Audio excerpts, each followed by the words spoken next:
Hi, good morning. Thank you so much for tuning in.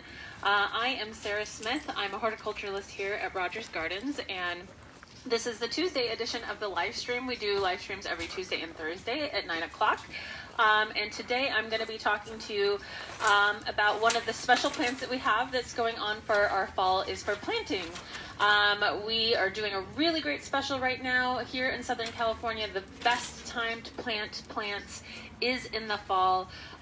It's really great because the soil's still warm. It allows the plant to kind of establish, get its roots sort of settled, and it doesn't have to worry too much about above ground growth. So it gets really nice and settled in, and by the time springtime comes around, it's established and it can really put all of its focus into flowering and growing and getting larger. So if you wait around till springtime, the plants just take longer to get established. So here in Southern California, we're really lucky because we can garden year round. And this is the great thing to do right now. A lot of people in other states are working on overwintering their plants, and we don't really have to do that. So what we do is we plant. So it's a good time to walk around and look at your yard and think about what areas you might need to kind of spruce up. Like, what area wasn't so great this last spring? Where can you use more plants? Where do you need to kind of change things? And this is a great time to do that. So when the springtime rolls around, all you're really worrying about is enjoying your garden, maybe deadheading and actually getting out there and having fun in your garden instead of laboring like crazy in your garden. So since we do a Falls for Planting special, everything that we have in our Falls for Planting sale is 25% off. So it's a lot of perennials, and we also have a lot of our soil amendments in our BioLive, which is a mycorrhizae type fertilizer, in that special as well. So it's a good time to mulch. It's a good time to add good soil into your ground.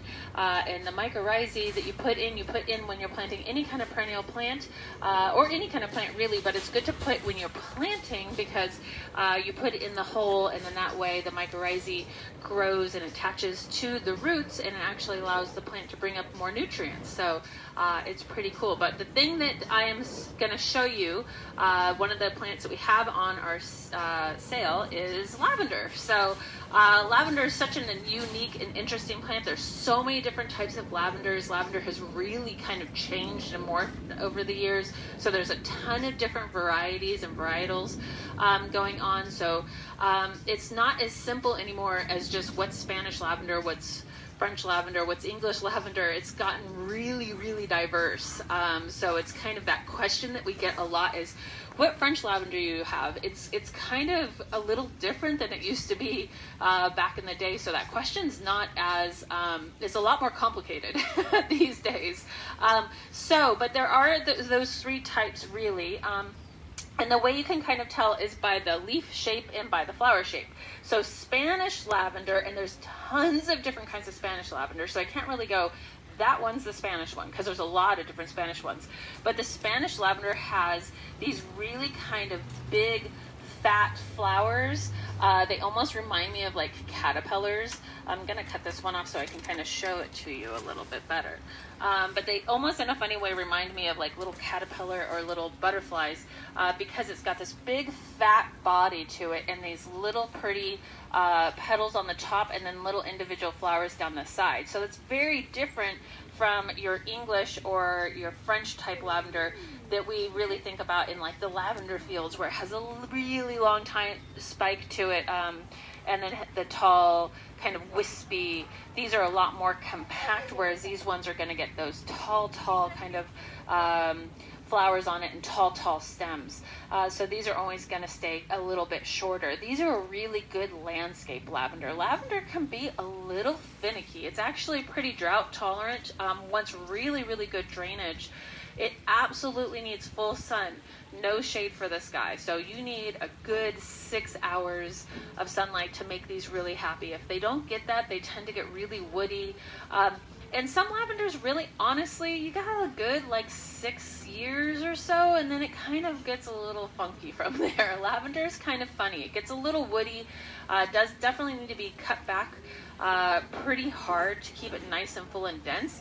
But the Spanish lavender is a really good landscape lavender. It's a lot more reliable. It's a lot more predictable. They all kind of function the same way. They all look the same way. I find when I plant some of the other varieties, especially when you start getting more into the English type varieties, which is not these are the French types, I find that they don't all perform very uniformly. So if you're going to make like a hedge, be prepared that every couple of years you're going to have to change out a handful here and there, that they're going to get a little bit woody. So if you planted lavender in the past and you went, I don't know, I just don't have a green thumb, it's not you, it's the lavender. So the Spanish type tend to stay really tight and dense. They like just a good shearing when you take off the flowers. They get a lot of flowers on them. It's really cool because this white variety, I pulled this one specifically because this is my favorite. Really, really neat because it has the white petals on the top and it has the beautiful purple petals down the side. So you actually get two different colors, which is really cool. Isn't that one really pretty? This variety, I have to, White Anook. I always forget what that one's called, but this one is just so cool and so different. I really, really like that. So you kind of got a more diverse palette with this, which is neat because you got the two different colors. They both have that really beautiful gray foliage, and they both smell fantastic. All the lavenders really smell very good. These ones, however, you're not going to use for drying. So if you're looking for something to use for drying the lavender, and maybe cooking with it, or you know, putting dried ones, a lot of times people will make little stashes of dry for like potpourris or put them in pillows or in eye masks and things like that. This variety is not going to be good for that. Too much moisture in these. They're not going to dry well, but they are really beautiful. They do smell great. So in the garden, they're going to smell really fantastic. These here are the dentata types. These are the French types. And when you look at them, this is the way I remember it. So it's Lavandula dentata. So it's different types of botanical last names. And I always remember this because the leaves are dented, right? So I always remember dentata, you have those little dented kind of indentations on the bottom of the leaf. So that's the way I always remember what the botanical on this guy is. This is going to have that really tall, beautiful stem, a lot easier for drying. They're going to be not as good still, though, as like the English type. I think the English type still dries the very best. But what I like about these is you can get some really cool foliage. Look at this variegated one. I know it's not flowering right now. This is not really the time for them to flower a whole lot. The Spanish ones will. But at the moment, you're not going to get a lot of flowers on most of your lavenders. But look at this variegated one. Isn't that pretty? And this is called Merlot. It's Meerlo. And again, water-wise, but that variegation is so cool. This really lends itself to so many different types of palettes and different types of gardens. I almost think this even gives you kind of a little bit of a modern-y vibe, where I think most times you think about lavender as being very cottagey, whereas I think you can get away with a lot with this one. And it's nice because they are low water. They want really good, well-draining soil. You can even mix these with like a little bit of succulents here and there, because the succulents can use the water and the lavender doesn't need a lot of water, so the two together actually have very similar needs, that full sun and low water, well draining soil. So I really like this one. I think it's very, very different. It's going to get a flower spike just like this, but that variegation is just so cool and so different. This is just more of your traditional type here. Goodwin Creek is that nice little indentation, but you'll see those little indentations on any of the ones that have that dentata last name. And here's the thing too, most signs anymore are not even going to tell you the last part of that botanical name. So things kind of get lost in the shuffle. There's so many different varietals and stuff right now that you kind of lose that part of it. So I always tell everybody, don't worry too much about if it's Spanish or if it's English or what type it is, or if it's sweet lavender. What do you like? What do you like look-wise? What do you want to do with it? Is it just going to be a landscape plant, or are you going to actually use it? And then, you know, what kind of garden do you have, and do you have the right requirement for it? So I always tell everybody, don't get hung up on all the names and stuff. Get hung up on what you want it to do for you. That's the most important thing, right? What you want it to do in your garden, what you want to do with it later.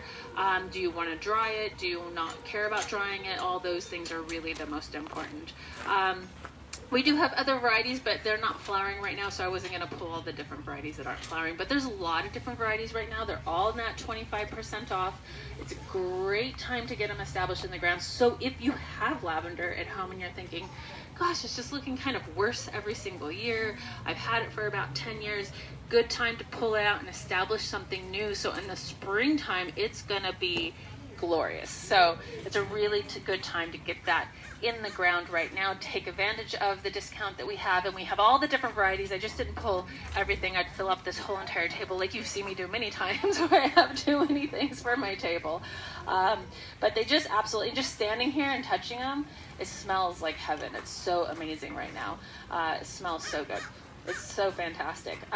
So we are live too. If you have any questions, you can pop them down below and I can answer those questions for you. If you've come into this a little bit later, you can put your questions down below and we'll do our best to get those answered for you. I will definitely make a list of all the different ones that I have here and the names.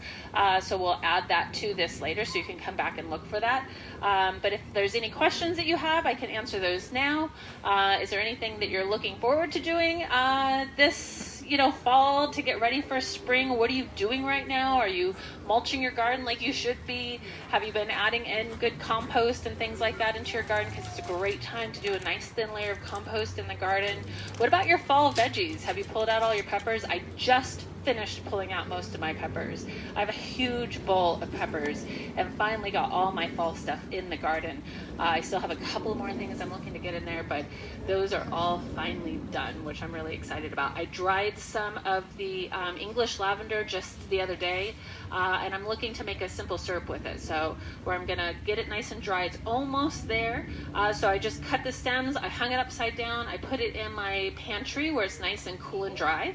I let it get dried, and then I just took the stems and I stripped the flowers off, and now I'm letting those dry a little bit more. I felt a little bit of moisture in those still, and then I think I'm gonna make a simple syrup just with sugar and water, and maybe a little bit of vanilla in there, so that way I can use it in like cocktails, or I can use it in coffees too. Lavender latte is super awesome. So there's a lot of stuff you can do with lavender, which is really exciting. So any questions? Yes, thank you, Sarah. Yeah. The first question is, I have a place for them, but right now the area is in the shade for 4 months. Will they be okay? Got it. So that's gonna be tricky. That's where you're gonna find that in a couple of years they're gonna get a little bit woody. They wanna be in an area that is not blocked off in the wintertime, that it's full sun. In our yards, it's really tricky because our houses are all so close together here in Southern California. We have tall neighbors next to us, trees and things like that, that we do have areas in our garden for sure that are full sun at this time of year and not versus the other half of the year, and vice versa. I definitely have that going on in my garden, especially where my 2 veggie beds are. So the long and short answer is it would be okay, but it probably wouldn't be great. It's going to be something where you're going to have to keep replacing it here and there through the years. If it's the only place you have and you absolutely need to have that lavender, I would say go for it. Just be aware that it's definitely going to get a little bit more woody, and it might be something that you may need to occasionally change over a couple of years or so, which is kind of okay. They're not super duper expensive, especially because it is on our falls for planting sale pretty much every single year. So I would say go ahead and do it if it's something you really want. I know lavender holds such a sentimental spot in a lot of people's hearts, so it's something that certain people just absolutely have to have in their garden, and I think that that's a really kind of amazing thing. Smell is such an amazing thing that for memory recall and things like that. So it's definitely something where the nostalgia factor is huge with lavender. So I know it's one of my husband's favorite plants. So it's something that I think if you really, really want it, and it's an area that's going to get full sun part of the year and maybe half sun during the other part of the year, if it's getting full shade, I wouldn't really do it, honestly. But if it's going to get half sun, half shade during this part of the year and full sun on the other half of the year, then I would say go for it and do it. I think it should be fine. Okay, non-lavender question. Yeah. What can I plant in front of my hydrangeas that will mask their attractive sticks in January? Yeah, so Hydrangeas are kind of a funny, finicky thing, right? They get so big and so beautiful, and you're just like so enamored. And then this time of year, they just look horrible because they go completely down to sticks. There's a lot of different things that you can do. The one thing that's really, really important with your hydrangeas, you want to make sure that if it's all sticky right now, that you're not cutting it back. You can go through and cut some of the stems out, take out anything that's making it maybe too full or crossing branches or dead stuff, but don't cut your tips down yet. What you really want to do when you're cutting them down is you want to cut them back right after they're flowering and then give that size down a little bit. So if you still have some greens and some flowers on there, it's okay. But when they're totally sticky, do not cut them back. I had so many people, it was so funny last year, that came to me and said, my hydrangea, and this was during the height of when they really should have been flowering, my hydrangea is nice and green and full and lush, and I have 0 flowers on it. And that's because they cut it back at the wrong time of the year. We have tons of videos on our YouTube page, so definitely make sure you check that out, because if you cut it back at the wrong time of the year, you're cutting back all that stuff that's gonna flower, and then you get no flowers. As for putting stuff down to kind of mask their kind of ugly branches, so you're kind of putting something in front of it to block that, there's a lot of different things. We have really pretty fuchsia timofolias right now that are really beautiful, and they're kind of a low fuchsia with a tiny little flower, tiny little leaf. So the timofolia, part of that botanical name, means foliage like thyme. So tiny little thyme leaflets, which is really kind of awesome. So there's a lot of different things like that. There's really pretty plectranthus and things that you can put in the ground. Heuchera is one of my favorite. Heuchera is very, very low, so it's not going to totally cover the tallness of your hydrangea. But sometimes I think we need to think about the fact that we don't really get a lot of like winter change here, and sometimes you can really make it look really pretty as long as you have something in front of it that's giving it some kind of beauty, even if it's low beauty, so there's something attractive to it. Sometimes seeing branches is not a horrible thing. If it's just branches in an area, that's kind of a bummer. So putting something down in front of it is definitely a great idea. We have a huge area in our shade house with all kinds of different sorts of things in there. So like the heucheras would be great. Different kinds of low trailing thymes would be really kind of pretty in there. We have really beautiful Helioboris right now that's flowering and just gorgeous, just drop dead gorgeousness. I had it in one of the videos we did for planting for color for all the holidays and stuff, and to me it just feels like such a holiday plant because it flowers in the wintertime. So it just seems so indicative of a Christmassy kind of holiday flower. And those are absolutely beautiful. They're featured right in front of our shade area. So if you go down to where all our shade plants are, it's right there. So it's really beautiful. You can also intermix some of the camellias in there, some of the lower camellias. Remember though, the height-wise are gonna be kind of competing. So you can maybe alternate camellias, because camellias are coming into their own right now. They're really like, especially those Yuletide ones are really starting to flower. So that's kind of nice because at least you're diverting your attention to something that's really pretty. So that's another option too. But height-wise, they're pretty similar for the most part. So you don't want to block them completely or else you'll block your hydrangeas. But you can alternate things like that as well. Okay. Yeah. Can lavender do good in a pot? Yeah, absolutely. And what I would do with this, if you're going to plant it in a pot, is use the cactus mix. Use something that's very good draining. They grow, I mean, if you think about where they're growing next to, you think about very like Italian kind of and French hillsides and next to big beautiful olives, and they're in that full basking, very Mediterranean kind of sun, and that soil is draining like a sieve. It's just absolutely draining really quickly. So that's really important. When we say that they're drought tolerant, it's not necessarily that they don't want any water, it's that they need to have good drainage. They cannot sit in soupy kind of soil. That will absolutely rot them out. So you want to make sure your soil is very well draining. If you're putting it in a pot, my other suggestion is do not have it sitting in a saucer. In general, I'm like anti-saucer. If you've ever watched any of my videos, put your pots on pot feet. That way the water drains out and you're not creating a big condensation ring, because a lot of times people think, oh, I got to put a saucer there to protect my travertine or my really beautiful stained concrete or whatever. But when you move that, now you have a big old circle from the condensation ring underneath that. So that's a really big problem. So I say put everything up on pot feet so the water can drain out really freely, and then you can wash it down and you're not creating big condensation rings underneath it. And this does not want to sit in its own water. So it would really struggle sitting in a constant dish of water that drains out of the pot and sits in that dish, and then it sucks that water back in, and it's this endless cycle of constantly being wet. So no saucers underneath these, and good drainage. But yeah, absolutely, full sun would be great. They can be absolutely beautiful if you let one get really nice and big, and then you can maybe do some underplantings. Even like lavender and rosemary together feel so like they're meant to be. So like a trailing rosemary over the sides would be absolutely beautiful, because you'd have that gray foliage and the beautiful purple, and then the dark green coming down, and those trailing rosemaries get a nice pretty blue flower. And like, just talk about the smell. I mean, goodness gracious, the two of those together, just absolutely beautiful. So this would work really well in a pot. Okay, that seems to be all the questions for today. Awesome. Thank you so much for tuning in. This is so fun. I love doing these videos. I love meeting everybody. Just in fact, yesterday I met somebody, I was talking to them for a while, and it was funny because I just felt like I knew them, and then she later at the end of the conversation said, I watch all your videos, and I'm like, oh, that's why you feel so familiar to me, because we have almost this kind of relationship together, which is really fun. So it's really exciting to do these. Remember, we have our falls for planting sale right now, so it's a great time to come in.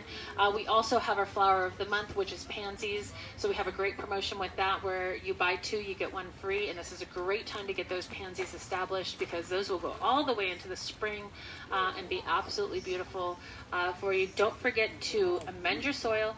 Don't forget to mulch your soil. That's really important, and will really make your job so much easier come spring, because you're not going to have the weeds. Your soil's going to be nice and rich and fertile, and everything's going to be nice and well and established, and it's just going to be going off crazy in the springtime. The only work you should really be doing in the spring is just maybe trimming here and there, adding a couple little things here and there. Maybe you forgot an area, or you just realized I didn't really plant enough there, but that's all you should really be doing, is enjoying your garden in the springtime. So thank you so much for tuning in. Make sure you check out our YouTube page. There's so much great material there. If you've got questions about hydrangeas, check that out. If you've got questions about plumerias, check that out, because there's all kinds of beautiful, really well done videos there with all kinds of wealth of information all through the years. It's really funny. I was just noticing, I was looking at some of mine and can see me kind of change and morph and get a little bit older throughout the years. But you can see all different kinds of people talking about the things they're really passionate about. Also, check out our email list. If you're not signed up for that email list, definitely do that, because you're going to know when all the promotions are coming up. You're going to know when we get Christmas trees. You'll know all of that stuff in advance. We'll add videos there too, so you can check out the different videos for the different things that we have going on here. So it's a really great way to stay up on top of what's going on here, because things are constantly changing here. We always have different kinds of cool programs going on, and knowing about it first so you don't come into the end and then everything's gone is really a great way to do that. And then make sure you're subscribed to our Facebook and our Instagram page. And then if you have someone who's an absolute lavender fiend and they talk about lavender all the time, make sure you tag them down below so they know what we have going on here. If you've got those friends that are just like, they smell like lavender all the time, I have one of those in my life, Vivian. So make sure you tag them down below so they know what's going on. So thank you so much for tuning in. I really enjoy doing this with you guys. Be well, be safe, and happy gardening, everybody. Bye.